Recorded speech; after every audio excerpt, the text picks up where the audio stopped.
In the early hours of Thursday morning, as dawn begins to break over the Cairo skyline, the air is thick with anticipation. Inside a heavily guarded compound on the banks of the Nile, diplomats from Israel, Egypt and the United States finalized the first phase of what could become the most consequential Middle East peace agreement in years.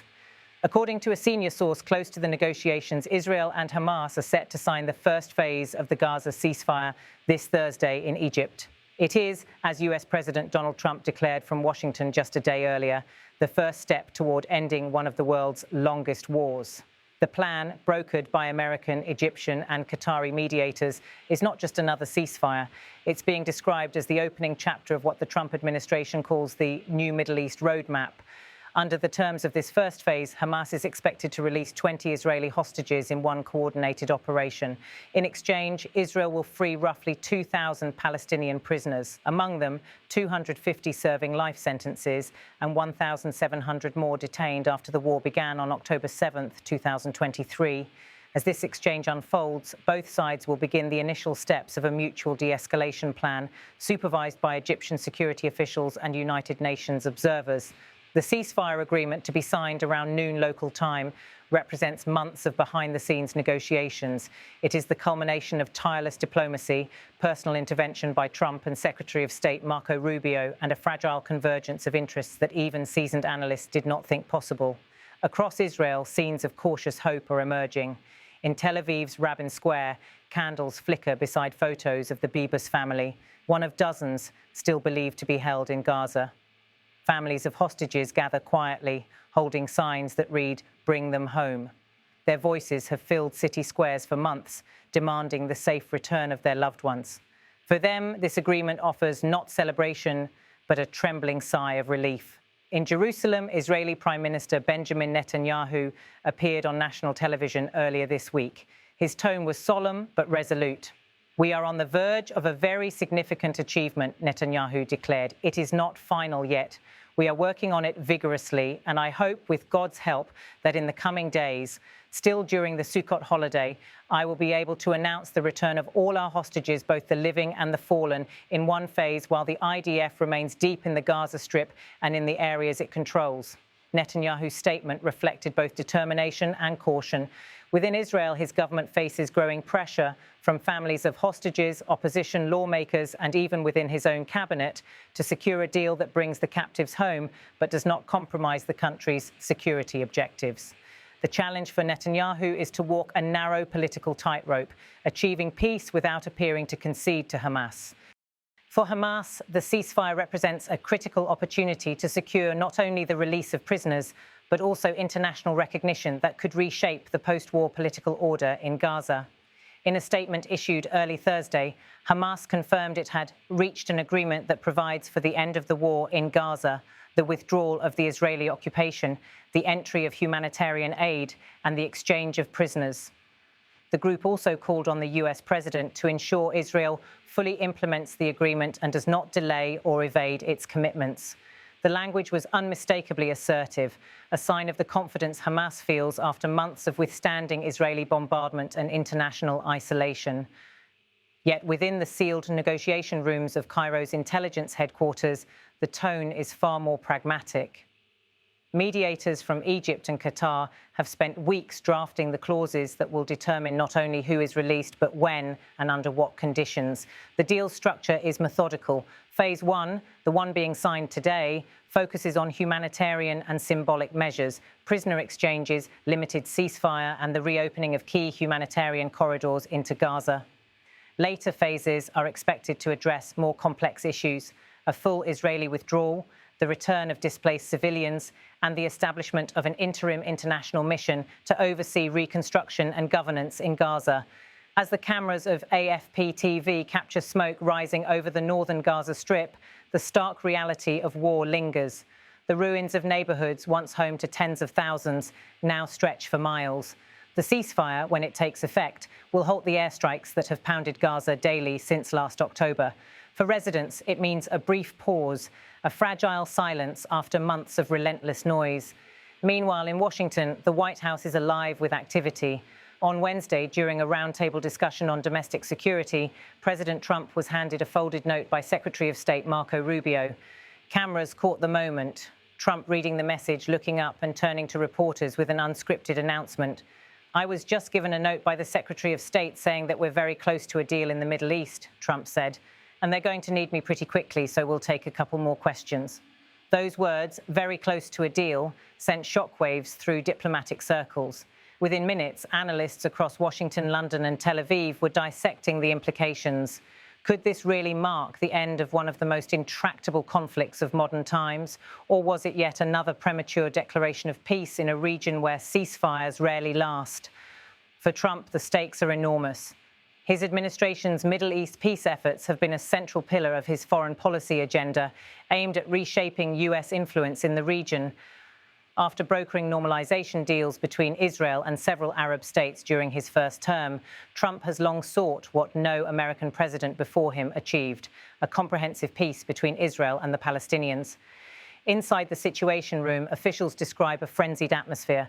Multiple phone lines connect Cairo, Tel Aviv, Doha, and Washington. Advisors shuttle in and out of meetings. Trump, according to a senior White House aide, has taken personal control of the final stage of talks, often calling both Netanyahu and Egyptian President Abdel Fattah el-Sisi directly to push the process forward. By Thursday morning, the plan was clear. Representatives from Israel and Hamas would arrive in Egypt, accompanied by envoys from the US, Qatar, and the United Nations. The signing ceremony, modest but symbolic, would mark the beginning of a ceasefire that could reshape the geopolitical map of the region. On the Israeli side, the cabinet convenes to approve the deal. Netanyahu faces tough questions from security chiefs who remain skeptical of Hamas's commitments. Some warn that releasing 2,000 prisoners, including convicted militants, could reignite violence later. Yet others, particularly within the intelligence community, argue that the return of hostages would deliver an overwhelming political and moral victory for Israel, one worth the calculated risk. For Hamas, the internal debate is just as intense. Leaders in Gaza and Doha struggle to balance the demands of their military wing with the diplomatic overtures made to Egypt and Qatar. Publicly, they present the deal as a triumph, proof that resistance yields concessions. Privately, many acknowledge that continued fighting has left Gaza on the brink of collapse. Hospitals are shattered, food supplies scarce, and electricity available for only a few hours a day. Humanitarian organizations say the situation is catastrophic. The United Nations estimates that more than 90% of Gaza's population has been displaced. Aid trucks have been stranded at border crossings, unable to enter due to ongoing shelling. Under the new agreement, Egypt will coordinate the opening of the Rafah crossing for the first time in months, allowing medical teams fuel and food to reach northern Gaza. For the people living there, this ceasefire may mean survival. In Khan Yunis, a woman named Fatima describes life under bombardment. "We have been eating once a day," she says. "My children ask me when the planes will stop. I tell them soon, maybe tomorrow." For families like hers, tomorrow finally seems within reach, yet even as optimism grows, skepticism endures. In Tel Aviv, political analyst Ron Ben-Yishai cautions that Hamas has used ceasefires before to reorganize and rearm. The question is whether this time will be any different. His words echo a broader concern across Israel's security establishment that the deal could simply pause the conflict, not end it. In Washington, the mood is more triumphant. Aides close to Trump described the moment as historic. Secretary of State Marco Rubio, speaking to reporters, said, "This is a milestone in President Trump's peace initiative. The goal is not just to stop the fighting, but to create conditions for lasting peace and reconstruction." That reconstruction effort, according to early drafts of the agreement, will be massive. The US and European Union are preparing a multi-billion-dollar aid package to rebuild Gaza's devastated infrastructure. The plan includes restoring power plants, hospitals and schools, as well as constructing temporary housing for displaced families. Gulf states, particularly Qatar and the United Arab Emirates, are expected to contribute funds and logistical support. But there's another layer to this diplomatic breakthrough, one that extends beyond the immediate ceasefire.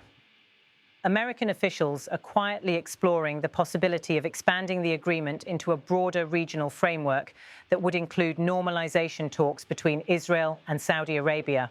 Such a development would represent a seismic shift in Middle Eastern geopolitics, redefining alliances and economic ties. Still, the immediate focus remains on implementing Phase 1. The first test will come within 72 hours of signing. That's when the hostages are expected to be released. Israeli military helicopters will ferry them from designated crossing points into medical facilities for evaluation. Simultaneously, buses carrying Palestinian prisoners will depart Israeli detention centres, escorted by international monitors. In a Fox News interview recorded just before leaving for the Middle East, President Trump sounded confident. "I believe all the hostages held in Gaza will be returned next Monday," he said. "We've worked very hard and I think it's going to happen very soon." Trump's optimism is matched by scenes of preparation across Cairo. Security personnel sweep the area around the intelligence ministry. Flags of participating nations, Egypt, Israel, the US and Qatar, line the driveway. Behind closed doors, final documents are printed and translated into Arabic, Hebrew and English. It is in every sense a diplomatic choreography years in the making. For Egypt, this moment is both an opportunity and a burden. Cairo has long served as the mediator of last resort in Israeli-Palestinian conflicts. Its intelligence apparatus, trusted by both sides, now carries the weight of ensuring compliance. An Egyptian official told AFP that success will depend on the discipline of both parties and on America's ability to hold them to their promises. As the morning sun climbs higher, the world watches. In Gaza, weary civilians wait for the sound of jets to fade. In Tel Aviv, television screens flash updates every few minutes. In Washington, markets and analysts alike speculate how this new calm could affect regional stability, but the road ahead is uncertain. History offers sobering reminders from Oslo to Camp David of how quickly breakthroughs can unravel. Yet for now, there is a sense of momentum. For the first time in years, both Israelis and Palestinians have signed a document that could, if honoured, bring their people a step closer to peace. The cameras return to Cairo. Delegates take their seats. An Egyptian official announces the beginning of the signing ceremony. Netanyahu's representative signs first, followed by the Hamas political chief. Then the US envoy, representing President Trump, adds his signature. Applause echoes softly around the room and restrained but genuine. Minutes later, Trump appears live from the White House. Smiling, he addresses reporters. "This is a great day for peace. A lot of people said it couldn't be done, but we've brought them together, and we're not stopping here." His words are followed by a standing ovation from aides in the Roosevelt Room. Outside, in the streets of Cairo, the news spreads quickly. Taxi drivers honk their horns. Shopkeepers gather around televisions. For many Arabs, the sight of Israelis and Palestinians signing an accord in Egypt, decades after the Camp David Accords, carries powerful symbolism. In Gaza, the reactions are more subdued. Residents remain wary, uncertain whether the promised ceasefire will truly hold. Yet the sound of silence, no drones, no shelling, is itself extraordinary. A man in Rafah tells a reporter, "For the first time in a year, my daughter is not afraid to sleep." As evening falls, Tel Aviv's skyline glows under a quiet sky. Families of hostages gather once more at the square, clutching candles. Some cry, others simply stand in silence. A woman holds up a photo of her son and whispers, "He's coming home." In Jerusalem, Netanyahu delivers a brief televised address. "This agreement is the result of strength and determination," he says. "It ensures the return of our hostages while preserving Israel's security. We thank the United States and Egypt for their efforts." His statement is measured, careful not to overpromise. Within hours, opposition figures respond, some praising the move as courageous, others accusing the government of caving to international pressure. The debate in Israel is fierce, but beneath it lies a rare sense of unity, the shared relief that at least some of the captives will soon be home. Back in Washington, Trump closes the day with a triumphant tweet. "Historic day for peace, hostages coming home. The Middle East is changing forever." His message is instantly shared millions of times. As night settles over the region, convoys of humanitarian aid begin to roll toward the Gaza border. The first medical teams cross into the Strip, carrying supplies for overwhelmed hospitals. A UN spokesperson confirms that fuel deliveries have resumed. The air smells faintly of diesel and hope. But even amid relief, tension simmers. Both Israeli and Hamas fighters remain on alert, wary of provocations that could shatter the fragile truce. The coming days will determine whether the ceasefire becomes a bridge to peace or a pause before another storm. For now, though, the guns are silent. The sky over Gaza is clear. And in Cairo, as the ink dries on the agreement's first page, the words ceasefire and hope appear side by side once again. After decades of bloodshed, endless negotiations and shattered truces, the region stands on the edge of a fragile new beginning. Whether it endures or fades, that will depend not on signatures, but on the will of leaders and the courage of those who have endured the unimaginable. And so, as dawn breaks again over Gaza's battered skyline, the world watches and waits for peace to hold. To